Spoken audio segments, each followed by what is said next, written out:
Selamat siang, nama saya Budi Subanar. Saya menjadi Ketua Program Pascasarjana khususnya Program Doktor Kajian Budaya Universitas Sanata Dharma. Program Doktor Kajian Budaya ini mulai mendapat surat izin pendirian tahun 2016.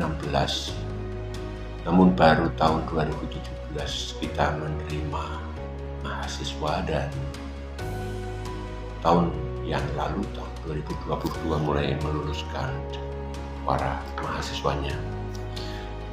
Memang kajian budaya dengan spesifikasi seni dan masyarakat terasa sesuatu yang baru. Kami menawarkan untuk para pendidik yang menempatkan seni sebagai komunikasi untuk nilai-nilai kemanusiaan, tapi juga menempatkan seni tidak pada wilayah melulu kenikmatan dan ekonomis. Kemudian pembentukan intelektual publik yang menggunakan seni, sains, teknologi, dan ekonomi sebagai ahliannya. Memang kami menempatkan sebuah paradigma yang di wilayah estetika dan formasi sosial. Maka ada seni dan ekonomi, ada seni dan teknologi, ada seni dan pendidikan, dan seni pembentukan pengetahuan. Dalam sebuah paradigma tersebut, selain menawarkan untuk pembentukan, mendampingi pendidik, mendampingi para intelektual publik, kami juga mendampingi kurator yang secara profesional menggunakan kerangka seni, sains, teknologi untuk menjadi kerangka berpikirnya. Demikian juga kami menempatkan para pemikir, kritikus bidang seni, pengamat, atau juga seniman intelektual yang profesional. Itu yang kami tawarkan dalam program doktor ini. Maka kelengkapan beberapa kuliah dengan bahan-bahan bidang dasar, bidang 2 maupun pilihan memungkinkan untuk program doktor ini mendampingi formasi para mahasiswa calon doktor kami. Dan syukur sampai saat ini kami memperoleh mahasiswa calon doktor dari berbagai kalangan dan juga dari berbagai penjuru Indonesia. Ada dosen-dosen, ada juga pelaku seni, seniman sendiri, ada juga kritikus, dan yang menarik justru kami menerima mahasiswa yang sudah retired, sudah pensiun, jadi merupakan sebuah proses long life education. Datang dari berbagai wilayah, ada dosen dari wilayah Yogyakarta, ada dari Jakarta, ada dari Surabaya, bahkan juga dari Ambon, Makassar, dan Universitas Papua.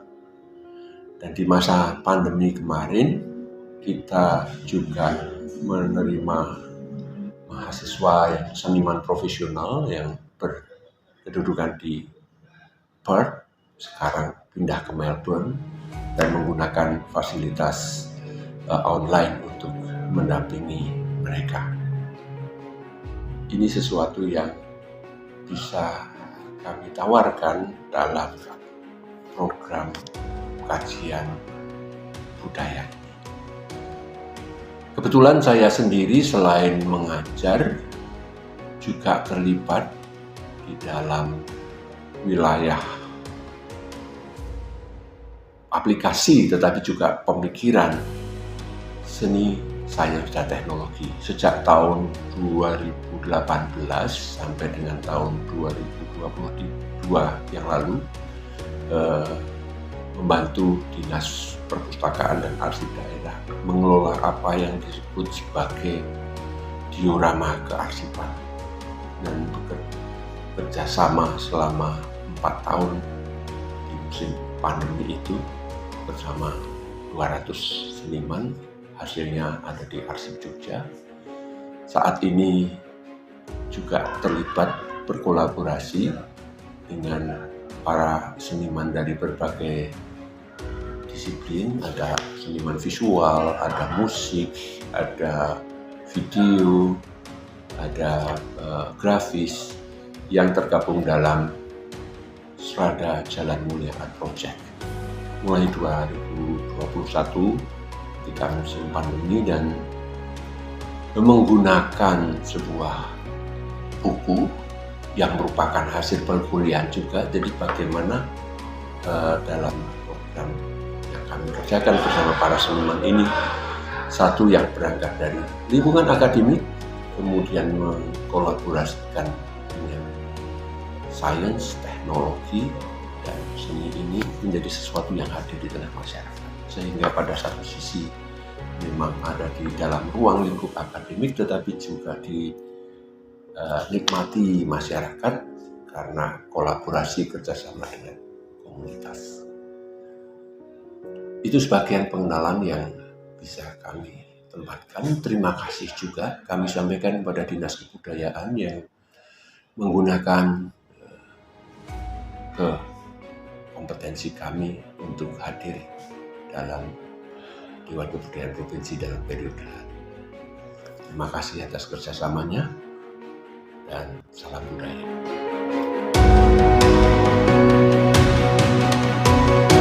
Program Doktor Kajian Budaya atau program Doktor Kajian Sindiran Masyarakat ini tidak bisa dilepaskan dari S2 Kajian Budaya. Program yang S3 ini merupakan pengembangan dari program yang S2. Untuk itu kami sudah menyiapkan kurikulumnya sejak lama. Mungkin 5 atau 7 tahun sebelumnya kami sudah menyiapkan. Dan selama persiapan itu kami melibatkan banyak seniman, banyak tokoh masyarakat, banyak aktivis ya, dan semacamnya. Itu pelatar belakang munculnya S3 ini. Adapun kurikulum itu secara umum bisa saya sebutkan 2 jenis mata kuliah. Yang pertama itu yang wajib dan yang kedua itu yang pilihan. Yang wajib ada 4. Yang pertama itu estetika sosial. Kemudian yang kedua itu seni, sains, dan teknologi. Sedangkan yang ketiga itu estetika melankolia dan fetisisme. Sedangkan yang ketiga itu metodologi penelitian seni dan masyarakat. Itu mata kuliah wajib. Adapun mata kuliah pilihan itu ada beberapa. 2 mata kuliah pilihan terpenting itu adalah yang pertama itu seni dan postkolonial. Kemudian yang kedua itu seni dan masyarakat atau seni dan pasar. Nah, selain 2 jenis mata kuliah tadi, ada beberapa mata kuliah yang walaupun tidak masuk di kurikulum, tapi diwajibkan diikuti oleh mahasiswa karena pentingnya ya untuk mendukung lah. Yaitu yang pertama itu penulisan akademik, yang kedua pendalaman teori untuk persiapan disertasi. Ya, itu 2 mata kuliah yang diwajibkan. Nah, karena tidak semua orang itu siap masuk dalam perkuliahan dengan mata kuliah tadi itu, kami juga menyediakan apa yang disebut matrikulasi, terutama bagi mereka yang tidak punya latar belakang seni atau tidak tahu kajian seni. Itu kami membuat matrikulasi selama kurang lebih 1 semester. Nah, itu. Nah, berkaitan dengan cara perkuliahan, ya, tentu yang paling penting, yang pertama itu adalah ya pengajaran, pendidikan, ya, klasikal, ya itu ya secara umum ya lewat kelas, kadang-kadang lewat apa ya online, begitu. Lalu yang kedua, yang sangat penting itu kami menyediakan tutorial, ya, bimbingan. Jadi banyak mahasiswa yang mungkin akan lebih terbantu dengan pendampingan secara personal. Sedangkan yang ketiga, kami kadang-kadang membuat ya semacam belajar bareng keluar kampus, misalnya untuk mempersiapkan proposal disertasi atau penulisan disertasi, ya, itu kami perlu keluar. Gitu. Nah, satu hal penting lainnya yang perlu saya sebutkan di sini itu ini, kami selain menyiapkan pedoman akademik yang tentu ada dalam setiap perguruan tinggi, kami menyiapkan yang disebut panduan penulisan disertasi. Nah, kami ingin menggarisbawahi bahwa panduan ini bukan hanya berisi hal-hal yang teknis bagaimana penulisannya, tetapi kami betul-betul membuat panduan supaya setiap mahasiswa ketika menulis disertasi itu mereka juga bisa sambil melakukan ya semacam pematangan akademis. Jadi bukan hanya soal pemenuhan tugas akhir, tetapi sekaligus mendewasakan akademis. Ini yang kami buat dalam panduan penulisan disertasi. Itu.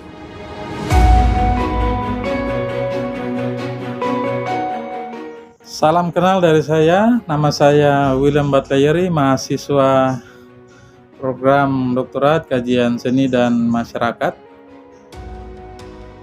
Saat ini saya menjalani perkuliahan di program studi kajian seni dan masyarakat Universitas Sanata Dharma Yogyakarta. Sebelum menjalani pendidikan, profesi saya sebagai seorang pengajar, sebagai seorang dosen di Sekolah Tinggi Pendidikan Agama Katolik Santo Yohanes Penginjil Ambon. Dan saya berasal dari Kabupaten Kepulauan Tanimbar, Provinsi Maluku. Apa yang membuat saya tertarik untuk kuliah di sini? Ada dua hal yang paling mendasar yang melatar belakangi saya memutuskan untuk menjalani perkuliahan di kampus ini. Yang pertama dilatar belakangi oleh masa-masa studi saya ketika memutuskan untuk menempuh pendidikan S2 di kajian budaya yang dulu dikenal dengan ilmu religi dan budaya, IRB. Kebermanfaatannya sangat sungguh luar biasa ketika tamat dan berkarya mengabdi di masyarakat, terutama di lembaga pendidikan. Banyak konsep-konsep, banyak teori-teori yang sangat membantu saya memahami dunia kerja saya, terutama mengelaborasinya dalam kehidupan agama dan masyarakat. Dan itu juga yang mendorong saya untuk kembali ke sini. Yang kedua adalah struktur kurikulum yang ditawarkan oleh program studi memiliki manfaat yang sungguh luar biasa bagi saya dengan latar belakang sebagai seorang pendidik untuk bagaimana bisa berkarya dalam masyarakat. Tentu segala pengetahuan yang ditawarkan dalam kurikulum yang ada akan sangat membantu saya untuk bagaimana berkontribusi secara positif bagi masyarakat. Yang ketiga adalah suasana akademik.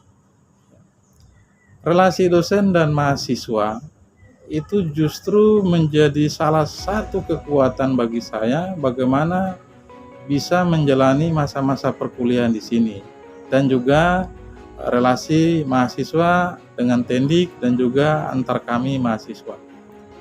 Relasi kekeluargaan dan suasana yang sangat akrab ini menjadi kekuatan bagi saya secara pribadi untuk bisa menempuh masa-masa pendidikan di sini. Tantangan, hambatan ya dalam proses perkuliahan tentu merupakan sesuatu yang wajar, tetapi dengan semangat kebersamaan ini memotivasikan saya secara pribadi, membantu saya secara pribadi untuk secara terus-menerus menata diri, belajar untuk mengembangkan diri saya dan keilmuan saya, dengan harapan bahwa ketika selesai saya dapat berkontribusi secara lebih baik lagi bagi masyarakat, terutama dalam dunia pendidikan, secara khusus dalam tempat saya bekerja di Ambon, di Sekolah Tinggi Pendidikan Agama Katolik Santo Yohanes Penginjil Ambon.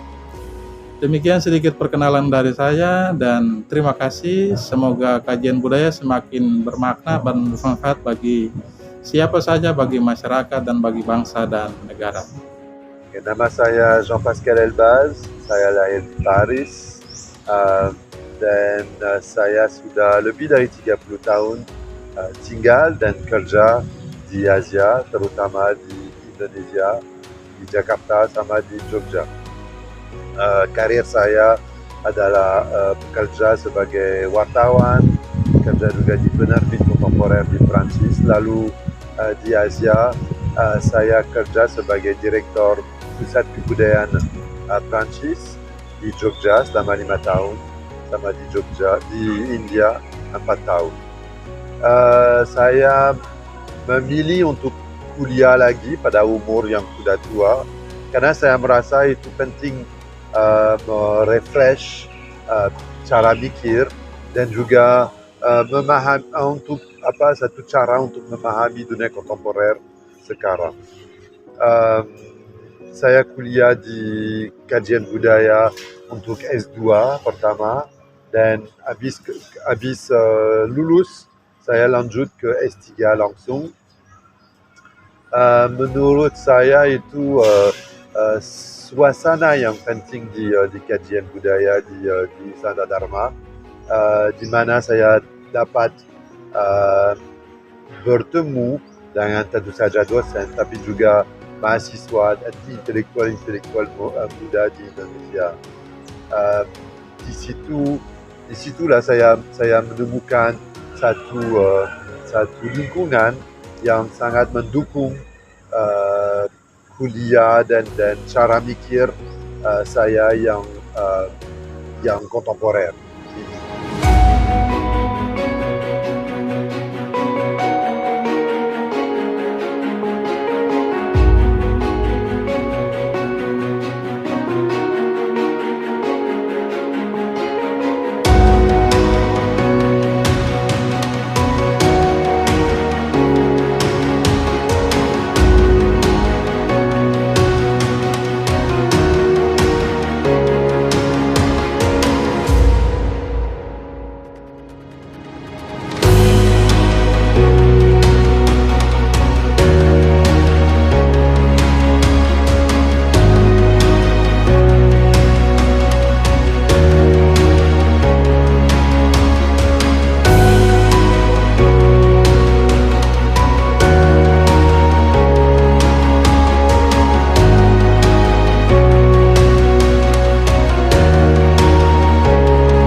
So this mural is the main theme is about multiculturalism. So I choose the image of the dance, some of the people. Also there's like some costume, but it's mixed. Looks like a cowboy, and also the traditional pattern also with the shirt. Actually, this came from traditional figure or character in Java, Indonesia. I write the text here, so with symbol of dance, together we can do greetings, like, and it's more free to express, then it's like a secret language of our soul or our humanity.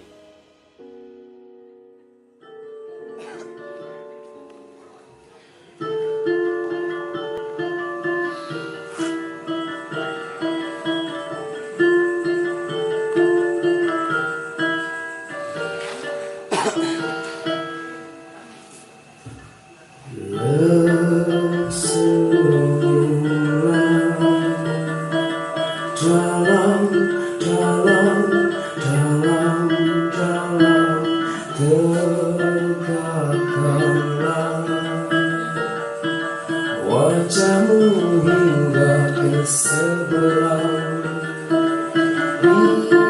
bisikan pada hatimu tentang keikhlasan. Lepaskan, lepaskan apa yang dibawa kepergian.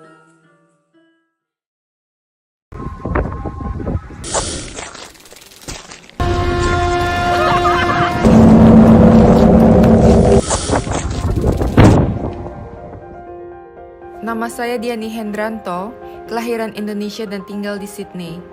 Saya adalah seorang seniman dengan latar belakang seni rupa dan desain yang kerap tinggal dan berpindah dari satu negara ke negara lain, termasuk di Eropa, Australia, dan juga tentunya Asia, dan juga intens melakukan perjalanan dari satu benua ke benua lain yang pada akhirnya sangat mempengaruhi dan memperkaya saya dalam menciptakan suatu karya seni.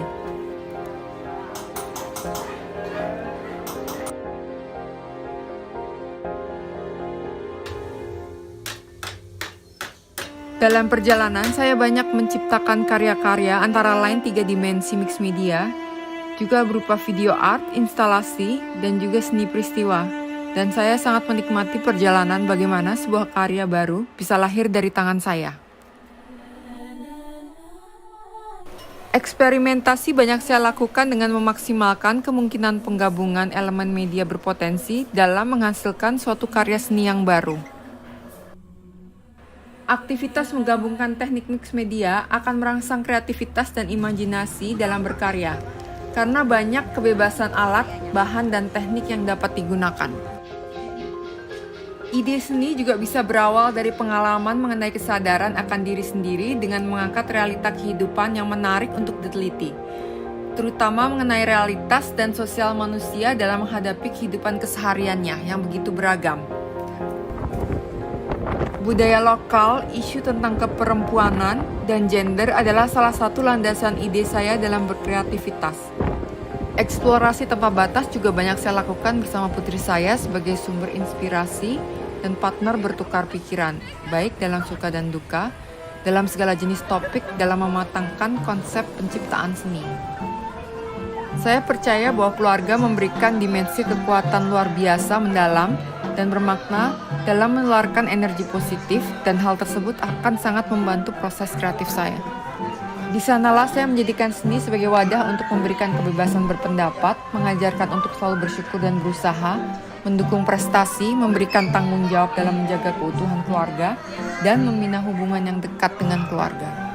Kontribusi kontemporer dalam dunia seni rupa membawa saya untuk banyak berinteraksi dengan media-media baru. Salah satunya adalah penciptaan video art yang saya anggap sangat menarik untuk dijelajahi sebagai praktek artistik saya, di mana metode cross disiplin yang meliputi seni musik, seni rupa, seni video, dan performance art dapat saya jelajahi secara bebas di arena ini tanpa halangan. Amati dalam Seni adalah ungkapan batin, tidak pernah lepas dari kreativitas dan kebudayaan. Melalui proses penciptaan karya ini, dapat ditemukan identitas seorang seniman dan mampu memposisikan dirinya dalam suatu fase dalam kehidupan umat manusia.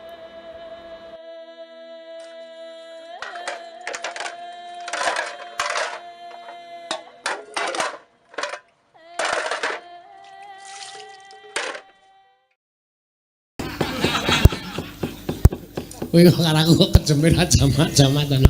Iya. Wah, ayo. Kok gendeng.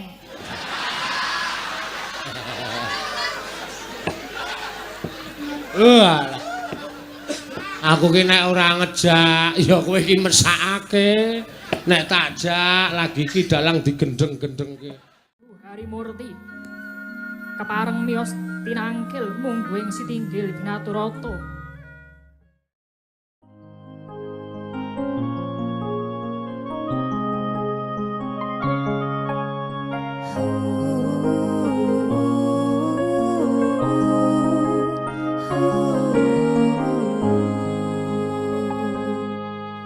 Tetes embun di daun talas, serupa hening memelas, teduhkan hati nan tak terbalas, benamkan rindu lembar batas. Senyum indah masih membekas, lentik mata terpatri di gelas.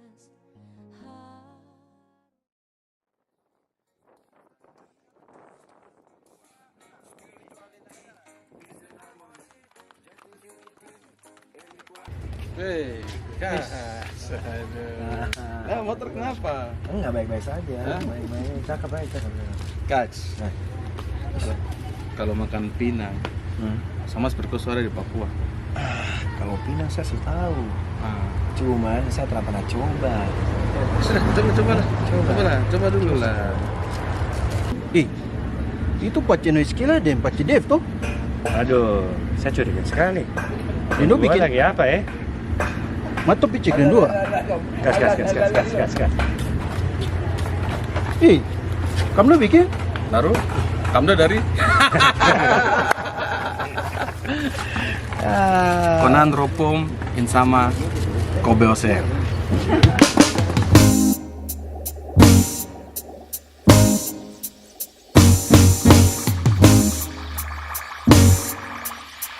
Lord, diggy bang bang, yo, tapia, show it, yes, Sinaya, the solution from Papua, yes, alright, you know what, this one is linked worldwide, you know, from the west to the east, alright, any day now, yes, man, keep the fire burning, yeah,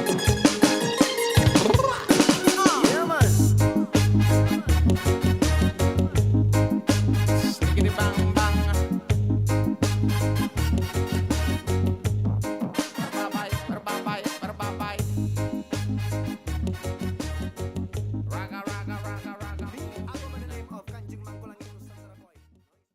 Nama saya Obed, lengkapnya Obed Bimawi Chandra.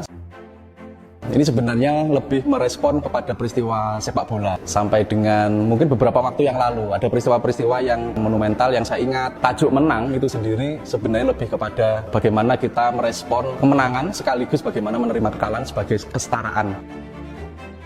Awalnya saya melihat diselenggarakannya Piala Dunia U20 di Indonesia, tetapi karena ternyata batal diselenggarakan, tetap selenggarakan pameran ini dengan maksud lebih menggairahkan atmosfer berkesenian di kampus, tetapi juga ingin memberikan sudut pandang yang berbeda tentang seni rupa, tentang desain, bahwa ada bidang tertentu terkhusus di olahraga, khususnya lagi di sepak bola, yang mungkin bisa kita curahkan perhatian kita lewat karya seni. Jadi saya siapkan sendiri untuk karya-karya ini. Untuk mural saya dibantu beberapa teman untuk pengerjaan finishing, tetapi keseluruhan ini memang karya yang saya buat khusus untuk pameran menang ini. Itu saya secara personal saya suka dengan Robbie Fowler. Terus kemudian terkait dengan karya-karya yang saya buat untuk Bonek Writers Forum, komunitas bonek yang khusus menggemari dunia penulisan.